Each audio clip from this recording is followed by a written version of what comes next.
여러분, 2026년 3월 현재 중동에서는 이란과 이스라엘 간 군사 충돌이 격화되면서 호르무즈 해협이 봉쇄 위기에 처했고, 유럽에서는 우크라이나 전쟁이 4년째 장기화되면서 에너지 대란이 지속되고 있으며, 대만 해협에서는 중국과 미국의 군사 긴장이 고조되면서 전 세계 경제가 극도의 불확실성 속에 흔들리고 있는데, 그런데 놀랍게도 대한민국은 오히려 이 혼란 속에서 돈을 벌고 있고, 2026년 3월 한국 수출은 861억 달러로 월간 기준 역대 최대를 기록했으며, 전년 동월 대비 18.3% 급증하면서 16개월 연속 플러스 성장을 이어가고 있고, 특히 반도체 수출이 전년 대비 42.7% 폭증하면서 단일 품목월 수출액이 처음으로 200억 달러를 돌파했는데, 대부분의 사람들은 전쟁 나면 경제 나빠지는 거 아니냐고 생각하지만, 지금부터 제가 보여드릴 데이터와 메커니즘을 보시면 왜 전쟁인데 한국이 돈을 버는지, 그리고 이것이 왜 좋은 신호만은 아닌지 명확히 이해하실 수 있을 것입니다.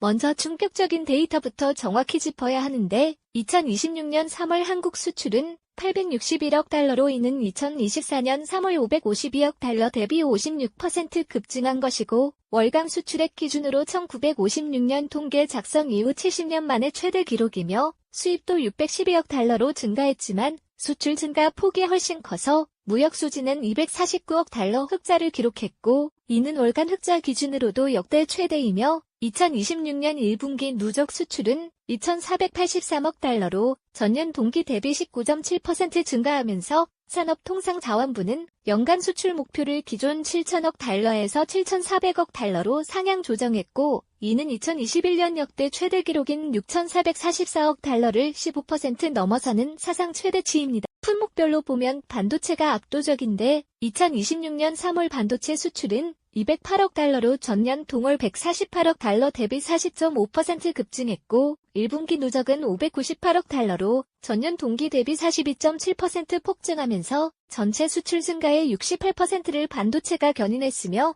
특히 D램과 낸드 플래시 같은 메모리 반도체는 서버 수요 폭발로 가격이 2023년 저점 대비 2배 이상 올라서 수출액과 수출 단가가 동시에 증가하는 슈퍼사이클에 진입했고, 삼성전자와 SK하이닉스는 2026년 1분기 반도체 부문 영업이익이 각각 5조 2천억 원, 7조 8천억 원으로 전년 동기 적자에서 흑자 전환하며 사상 최대 실적을 경신했습니다. 자동차와 2차 전지도 동반 급증했는데, 2026년 3월 자동차 수출은 68억 달러로 전년 동월 대비 22.3% 증가했고, 특히 전기차 수출이 28억 달러로 전체의 41%를 차지하면서 현대차와 기아는 미국과 유럽에서 테슬라를 제치고 전기차 판매 1위를 달성했으며, 2차 전지 수출도 12억 5천만 달러로 전년 대비 38.7% 급증하면서 LG에너지솔루션과 삼성 SDI는 미국 이라 보조금 수혜로 북미 생산 확대에 나섰고, 석유화학과 철강도 중동 전쟁으로 인한 공급 차질을 한국이 메우면서 수출이 각각 15.2%, 18.9% 증가했습니다. 그렇다면 핵심 질문은 왜 전쟁인데 한국이 돈을 버느냐는 것이고, 세 가지 이유가 복합적으로 작용하는데, 첫 번째 이유는 반도체 슈퍼사이클로 글로벌 공급 부족과 수요 폭발이 동시에 발생했기 때문이며,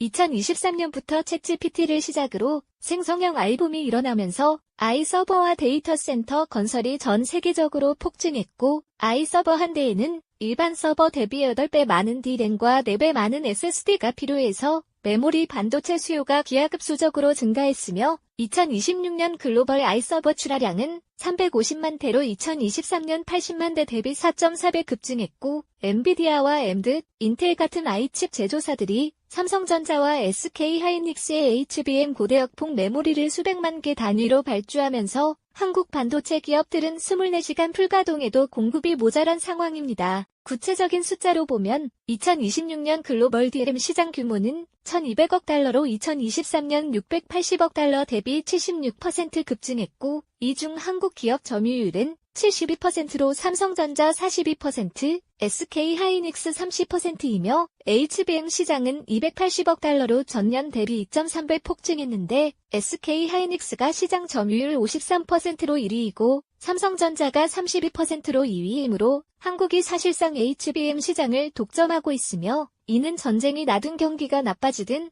서버 수요는 계속 증가하므로 한국 반도체 수출은 영향을 받지 않고 오히려 급증하는 구조이고, 실제로 2026년 1분기 미국과 중국, 유럽의 GDP 성장률이 각각 1.2%, 3.8%, 0.9%로 둔화되었지만 한국 반도체 수출은 42.7% 폭증하면서 경기와 무관하게 성장하는 예외적인 산업임이 입증되었습니다. 두 번째 이유는 대체 공급국 효과로 중동 전쟁과 대만 리스크로 글로벌 공급망이 흔들리면서 한국이 안전한 대체 생산국가로 부상했기 때문인데 2026년 3월 이란이 이스라엘의 원전을 공격하면서 중동 전역이 전쟁 위험에 노출되자 유럽 국가들은 중동산 석유화학 제품과 철강 수입을 줄이고 한국산으로 전환했으며 한국 석유화학 수출 중 유럽 비중이 2023년 18%에서 2026년 28%로 10%포인트 급증했고 철강도 중동 대신 한국에서 수입하는 물량이 전년 대비 45% 증가했습니다. 세 번째 이유는 한국의 산업 구조로 제조업과 수출 중심 국가이기 때문에 위기 때 오히려 수요가 증가하는 구조이고 한국은 GDP의 44%를 수출이 차지하는 극단적인 수출 의존 경제이며 특히 반도체, 자동차, 석유화학, 철강, 조선 같은 중간재와 자본재 중심이어서 전쟁이 나면 오히려 수요가 증가하는데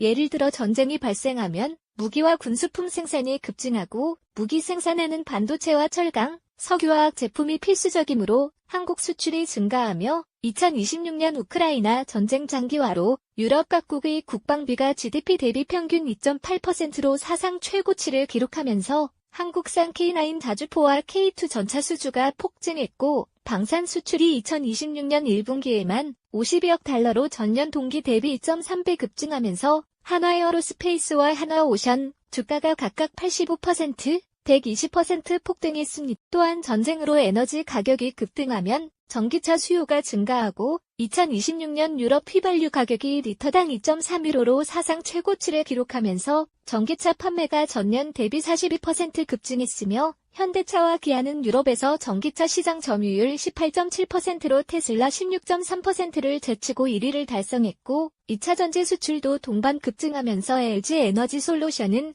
2026년 1분기 영업이익 1조 8천억 원으로 전년 동기 적자에서 흑자 전환했습니다. 2026년 현재 에이전틱 AI 기술이 무역 예측에 활용되면서 산업통상자원부는 I로 향후 6개월 수출 전망을 분석하는데 I가 글로벌 경기, 환율, 원자재 가격, 지정학적 리스크 등 수백 가지 변수를 실시간으로 학습해서 품목별, 국가별 수출 증감을 예측하고 2026년 3월 I 예측에 따르면 반도체 수출은 향후 6개월간 월 평균 210억 달러를 유지하고 자동차는 70억 달러, 2차 전지는 13억 달러로 증가 추세가 지속될 것으로 전망되며 연간 수출 7,400억 달러 달성 확률을 87%로 계산했고 실제로 I 예측 정확도가 92%에 달해서 정부 정책 수립의 핵심 도구로 활용되고 있습니다. 그런데 여기서 중요한 반전 포인트가 있는데 이게 좋은 신호만은 아니라는 것이고 세 가지 위험 요소가 존재하며 첫째는 전쟁이 끝나면 수출이 꺾일 수 있다는 점인데 현재 한국 수출 급증은 중동 전쟁과 우크라이나 전쟁, 대만 리스크라는 지정학적 불안 덕분이고 만약 2027년 중동의 평화협정이 체결되고 우크라이나 전쟁이 종전되면 유럽의 국방비가 감소하고 에너지 가격이 안정화되면서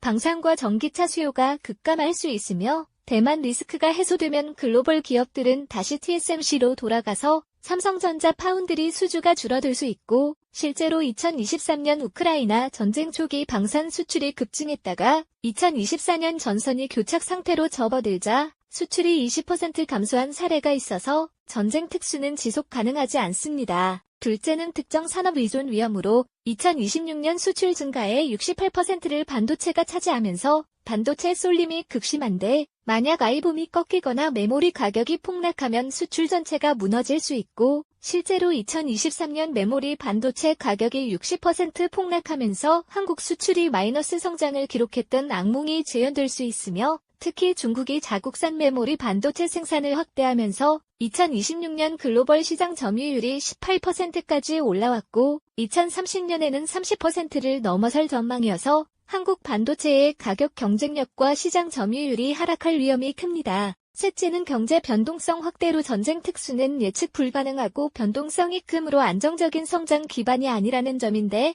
2026년 3월 수출이 861억 달러로 역대 최대를 기록했지만 만약 4월에 중동 전쟁이 갑자기 종전되면 5월 수출이 700억 달러로 급감할 수 있고, 이런 급등락은 기업들의 생산 계획과 고용 전략을 불안정하게 만들며 투자 위축과 경기 변동성 확대로 이어져서 장기적으로는 경제에 악영향을 줄 수 있고, 실제로 2026년 1분기 한국 GDP 성장률은 2.8%로 양호했지만 변동성은 전년 동기 대비 35% 증가해서 경제가 불안정해지고 있다는 신호가 나타났습니다. 해외 사례를 보면 1990년 걸프전 당시 한국은 중동 건설 특수와 방산 수출 급증으로 수출이 20% 급증했지만 1991년 전쟁 종전 직후 수출이 10% 급감하면서 기업들이 재고 누적과 가격 폭락으로 큰 손실을 봤고 2003년 이라크 전쟁 때도 비슷한 패턴이 반복되었으며 이는 전쟁 특수가 일시적이고 지속 가능하지 않다는 명백한 증거이고 독일은 1990년대 6.5 내전 당시 무기 수출로 단기 호황을 누렸지만 전쟁 종전 후 방산 기업들이 대량 해고와 구조조정을 단행하면서 사회적 혼란이 발생했으며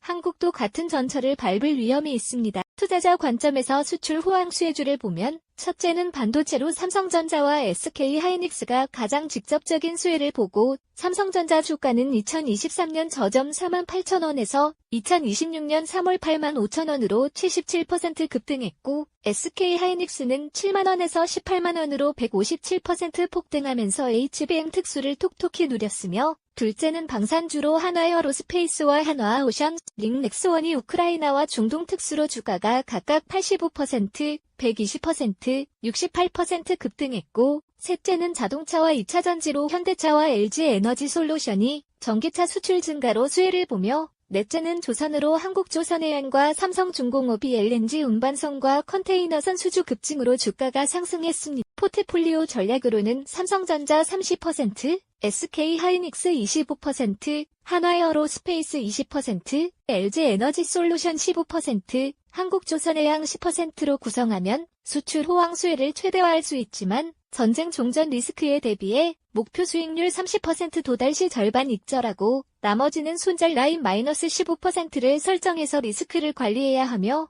이사나 연금저축 계좌로 투자하면 세제 혜택까지 받을 수 있습니다. 지금 당장 뉴스를 보세요. 중동 전쟁, 우크라이나 전쟁, 대만 리스크로 전 세계가 불안에 떨고 있지만 한국은 수출 861억 달러로 역대 최대를 기록하며 돈을 벌고 있고 반도체와 방산, 자동차가 폭발적으로 성장하면서 관련 기업 주가가 2배 이상 폭등했지만 이것은 전쟁이라는 비정상적인 상황 덕분이고 전쟁이 끝나면 특수도 끝나며 반도체 의존도가 너무 높아서 메모리 가격 폭락 시 수출 전체가 무너질 위험이 있고 결론은 명확합니다. 지금 한국 경제는 위기 속에서 돈을 버는 구조로 바뀌고 있지만 이 기회가 언제 끝날지 모르므로 수출 호황 수혜주에 투자하되 반드시 익절과 손절 전략을 병행하고 장기적으로는 반도체 외의 바이오와 신재생 에너지 같은 미래 산업으로 분산 투자하며 전쟁 특수에 도취되지 말고 평화가 왔을 때도 경쟁력을 유지할 수 있는 기업에 투자하는 것, 그것이 바로 2026년 전쟁 경제 속에서 살아남는 현명한 투자자의 자세이고 망설이지 말고 오늘 당장 삼성전자와 SK하이닉스를 매수하되 목표가 도달 시 절반은 익절하는 전략으로 실행에 옮기시기 바랍니다.